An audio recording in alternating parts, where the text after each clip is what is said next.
Randy Castillo once made tens of thousands hold their breath with every strike of his drums. Yet he never grew familiar with the feeling of being called a star. He appeared on the biggest stages in heavy metal, performing alongside Ozzy Osbourne and Mötley Crüe, two names capable of igniting an entire generation. And still, even when his drumming shook the crowd to its core, Randy was merely the shadow behind the screams and the blazing riffs. Few could imagine that this quiet artist lived a life of relentless struggle. Sleeping in the back of a truck while chasing music in Los Angeles, witnessing friends lose their lives to drugs, collapsing backstage with the belief that tomorrow he would play better than he did today. And just when glory seemed finally within reach, when the rock world acknowledged him as a beat-keeping beast, fate struck its hardest blow, a silent cancer that stole his body, and then stole the dreams he had barely begun to live. Why did a talent like his fade from the collective memory? What lay behind that gentle smile that made Ozzy choke up as he said goodbye? Perhaps it's time the world speaks his name correctly. The man who kept metal from ever missing a beat. Randy was born in Albuquerque, New Mexico, into a Mexican and Native American immigrant family, where warm evenings were always filled with adult conversations, children's laughter, and sometimes the soft guitar melodies coming from an old radio in the kitchen. No one at home ever truly believed music could become a future. It was merely a small seasoning for a life shaped by hard labor in the red sand desert. But in that tiny room, there was a boy, quietly dreaming about sounds big enough to blow the walls apart, dreaming of drum beats powerful enough to carry him far away from this place. As the youngest child after 4 older sisters who all played music, Randy had no special privilege, no extra attention. Sometimes that silence around him felt like a reminder that he would have to find his own path. And it was exactly that smallness that planted in him the hunger to have a voice of his own. He wasn't the type of child to make noise just to be seen, but each time his hand touched anything that could produce sound, a table, a cardboard box, a pot lid, his eyes lit up, as if a fire inside him was begging to erupt where no one bothered to look. During high school, Randy played trumpet in the school band, a safe, orderly role that reassured his parents he was doing the right thing. But everything changed on a February night in 1964. The whole family gathered around the TV like so many American households then, and the Beatles appeared on The Ed Sullivan Show. When Ringo Starr hit the opening beat, Randy froze. He wasn't interested in Lennon's charisma or the crowd cheering for McCartney. He only saw Ringo, the one farthest from the spotlight, yet the one controlling all that chaos with hands that never stopped moving. In that moment, Randy understood. Without the drummer, the song collapses. The next morning, the trumpet was neatly placed at the bottom of a closet, as if the old dream had never existed. From then on, he began a new journey, buying cheap drumsticks with his own money, building a makeshift kit out of tin cans, and later inheriting a battered drum set from someone he knew. Randy spent countless hours in the sweltering New Mexico garage, summer heat soaking his shirt with sweat before he even sat down. His hands blistered and bled, yet he never stopped. With every strike, the floor shook, proof to everyone that he existed and that each beat was one step closer to the person he was determined to become. No one taught him, no teachers or textbooks, but it was that silence, that absence of expectation, that taught him the most important rule of drumming. You must become the strongest anchor, even when no one notices you. Randy learned early that if he wanted to be heard in a loud world, he first needed to hold the rhythm flawlessly, never slipping, not even by a fraction of a second. And from those first beats in the garage, Randy began stepping outside the safety of being the good kid, moving closer to the stage that would one day define his entire life. A place where his talent would be forged by ambition and early stumbles, where fate was already waiting to collide with him through every challenge a young musician could possibly face. And that door to a bigger world had already cracked open, waiting for him to walk through it, boldly. Randy entered the early years of his career with a fierce hunger, a belief that only a powerful drum beat could pull him out of the Albuquerque desert and the background noise of ordinary life.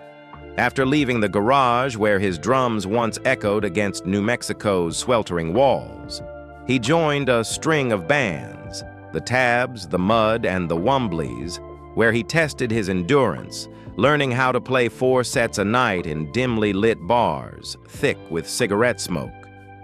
It was during this period that Randy learned the harsh truth of the trade.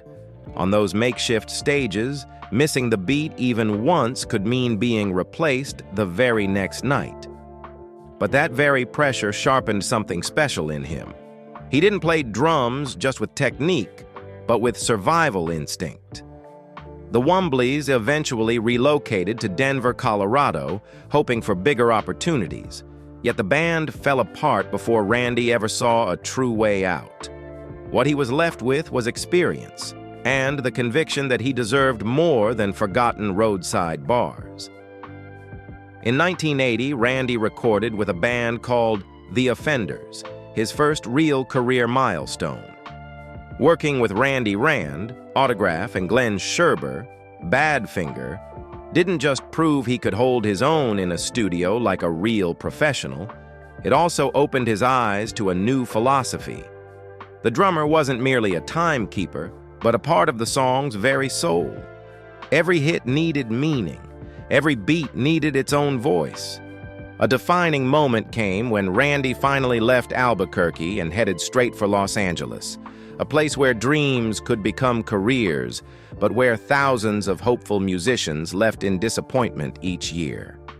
Gone were the old warehouses and the truck bed he once slept in. Now Randy had to face the ruthless competition of long-haired drummers, all clawing for a chance. He played for anyone who needed percussion. Classic rock, funk, even disco. Anything as long as he could play live and get better every day. Thanks to that persistence, he landed a slot touring with the Motels as they opened for the Cars in 1982. The first time Randy stared out at a sea of lights from a massive audience and realized this was where he belonged. Through countless nameless shows, Randy nurtured a clear musical philosophy. Drums weren't for showing off, they were for leading. He spent hours making his kick drum solid as a heartbeat, his hi-hat sharp as a blade, and his fills short but deadly accurate. Randy became the kind of drummer other musicians trusted instinctively, the one who made them feel that no matter how wild the music became, the drums behind them would never let it fall apart. And then, ironically, the biggest opportunity of his life arrived when things seemed darkest. After Randy broke his leg in a skiing accident, everyone assumed his career would stall. Yet this was the very moment when a call from Lita Ford, the powerhouse rocker formerly of the Runaways, came through. The album Dancin' on the Edge, 1984, became the turning point that lifted Randy from bar band obscurity to the position his talent always deserved. A full-fledged professional drummer stepping into the main current of rock music. From here, Randy Castillo's name would begin appearing backstage at huge tours, on album credits, and in the eyes of musicians who were always searching for a rock-solid anchor behind them, opening the next chapter where his fate would become tied to some of the heaviest legends in metal history. Randy entered the Ozzy Osbourne era like someone finally ready to step into the light, even though he still chose to sit behind the drums.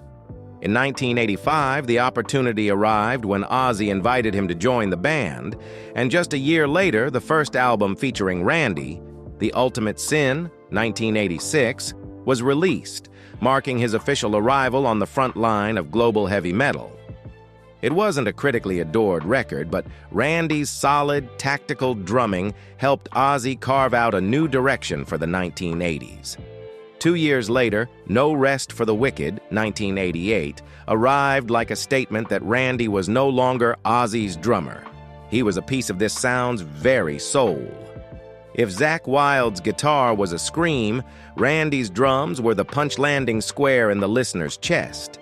His fills were never flashy, but so chillingly precise that the heartbeat of each song seemed to depend on every stroke of his sticks. Their peak chemistry came in 1991 with the release of No More Tears, one of the most important masterpieces in Ozzy Osbourne's career. The title track begins with a murmuring bass line, followed by Randy's heavy sinking kick drum, an intro now iconic in 90s metal. On this album, every beat wasn't just timing, it was storytelling. If fans remember the line, "No More Tears," they first felt it through Randy's drums before they ever sang along. By then, he had become what every band dreams of having, a drummer who makes everyone else play better. In 1992, Randy powered through the No More Tours tour, the supposed farewell tour of the Prince of Darkness. These were nights when he had to play with everything he had left, with tens of thousands screaming Ozzy's name while the rhythm beneath them always followed him from behind. 1 year later, the live album, Live and Loud, was released as a time capsule of that golden era, with Randy front and center in every moment. Although he returned to support Ozzy for a few shows in 1995, that peak era had already closed, a towering wall of sound completed. Randy had done everything a quiet drummer could do. He played loud enough for the world to listen. With those storm-keeping years behind him, fate opened yet another door, into a different kind of chaos, where friendship, pressure, and unhealed wounds were waiting to test him again. When Ozzy stepped back in the mid-90s, Randy also slipped away from the metal whirlwind until 1999, when an unexpected invitation arrived. Mötley Crüe, the most notorious band in Los Angeles, had just split from Tommy Lee. They needed a replacement, not just a skilled musician, but someone with the backbone to withstand public scrutiny, internal tension, and the weight of the band's scandalous past. New Tattoo, 2000, became the only album Randy recorded with Mötley Crüe, and from the first beats of Hell on High Heels, he showed the world he wasn't there to replace anyone. He was there to restore stability. If Tommy Lee once set the stage on fire with swagger and showmanship, Randy attacked with a near-military precision. His snare was sharp as shears cutting steel, his kick drum hit like a sledgehammer, and his hi-hat locked down every screaming guitar assault. He didn't steal the spotlight, but when he played, the band suddenly sounded right again. In the studio, crew members called him the silent hero. No complaints, no excuses, no show-off theatrics. He was the one who arrived earliest, left latest, correcting even the smallest flaw during playback. He could replay a fill 4 times, not because he made a mistake, but because he knew that if the drums slipped even once, the entire album would pay the price. The pressure was immense. Fans were still chanting Tommy Lee's name. The media questioned whether Crüe could stay wild without him. But Randy never answered with words, only with concrete, solid beats. Just as the album was ready to explode, tragedy struck like a hidden blade. During a small show in Hollywood, Randy suddenly collapsed and was rushed to the hospital. He assumed he was simply exhausted after months of intense rehearsals, but the tests revealed a brutal truth. Squamous cell carcinoma had begun attacking his body. Everything Randy had built with Mötley Crüe was forced to halt. The international tour already scheduled had to replace him. Though New Tattoo received praise for its drumming, it failed commercially, because the new soul of Crüe was absent at the very moment the band needed him most. In a career defined by standing just behind others' glory, Randy was once again pulled away from the light right before his defining moment. But look closely at New Tattoo and one thing becomes clear. It wasn't a premature farewell. It was the final defiance of a drummer who refused to abandon his role even as his own body betrayed him. And from that moment, Randy entered the biggest battle of his life. The fight against the silent shadow of death that had been growing behind every beat he played. Behind the bright stage lights and the thunder of drums shaking arenas around the world, Randy Castillo returned to everyday life, but found no peace in it, contrary to what many might imagine. In a world ruled by riffs and camera flashes, he chose to stay in the background, to never flaunt wealth or stir up scandal for attention, because that silence was part of who he was. Randy never married, never had someone to carry his name in the lineage of rock musicians, but he did have quiet and lasting relationships behind the scenes. At the end of his life, the person closest to him was Christina Lorenz, affectionately known as Ice Christina. They didn't pose for cameras. They chose silent walks under the streetlights of Los Angeles. The city he once entered with burning ambition and departed with hands that had struck millions of beats. People say that after every wild tour, Randy would retreat to his modest apartment, put on a jazz piano record, and sit by the window watching the sleepless city sky. He raised cats, read history books, meditated, and practiced yoga to keep his mind steady within the chaos that rock music never allowed him to escape. Backstage, while others prepared to explode into performance, Randy stood quietly in a corner with a water bottle and a decoy inhaler, just so his bandmates wouldn't be banned from smoking around him. Zakk Wylde once said, "I watched Randy walk into the middle of a storm, and he'd still sit there like an unmoving mountain." He might have seemed like the default drummer, but Randy deliberately chose to live privately, without emphasizing ego, without demanding attention, needing only music and sincerity. Yet sincerity never shielded him from loneliness. There were nights he lay in a hospital bed, not surrounded by screaming guitars, but by the ticking of a clock counting down the minutes of his battle against cancer. And when his body gave out, the biggest names in rock, Ozzy Osbourne, Nikki Sixx, realized they had lost more than a drummer. They lost a steadfast friend, a silent brother in arms. And it was in that space known as private life that Randy became different. He never let the career pull him away from who he truly was, never let the spotlight blur his essence. But fate called his name early to enter the final chapter, where music and death crossed paths, and where the mark he left behind wasn't just in drum beats, but in the way he chose to live. In 2000, when everything finally seemed steady after decades alongside rock's greatest names, Randy suddenly suffered a severe stomach pain right after a small show in Hollywood. He collapsed and was rushed to the hospital in critical condition. Doctors diagnosed a bleeding ulcer that required immediate surgery. But that was only the tip of the iceberg. When the surgery was done, they revealed something far more merciless.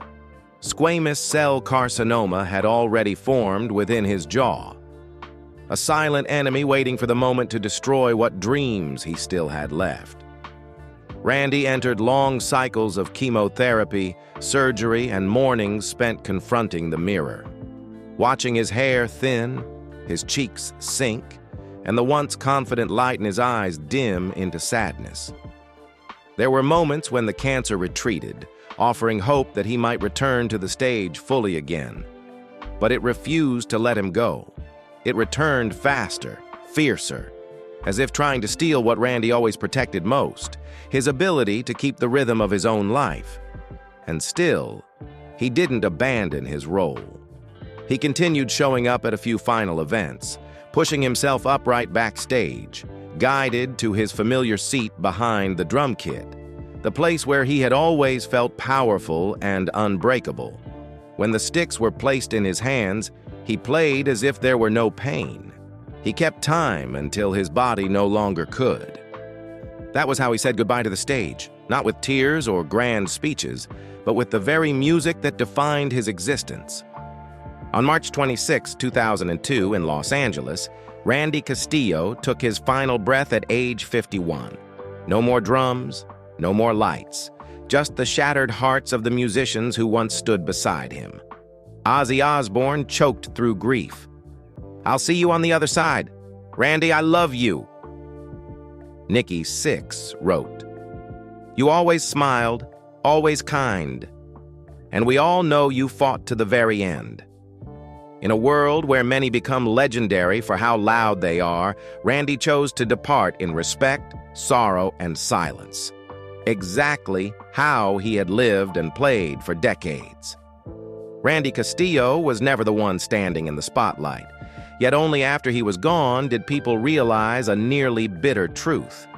A band can replace its singer or guitarist, but finding another heartbeat like his is almost impossible. He was never loud, never boastful, but every time Randy put down his sticks, the world seemed to lose a steady pulse. His greatest legacy isn't magazine covers or tabloid shaking scandals. It lives in the muscle memory of music itself, in the way he turned the drums from a supporting role into the backbone of every song.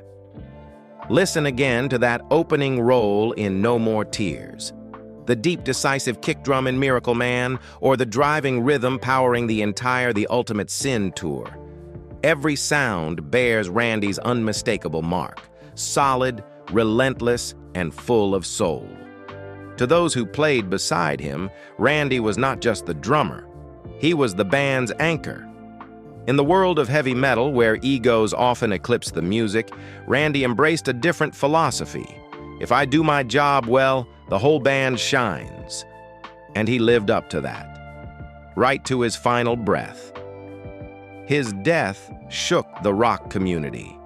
It forced everyone to remember that behind every explosive show, behind the screaming guitars and roaring vocals, there is a drum beat holding everything together.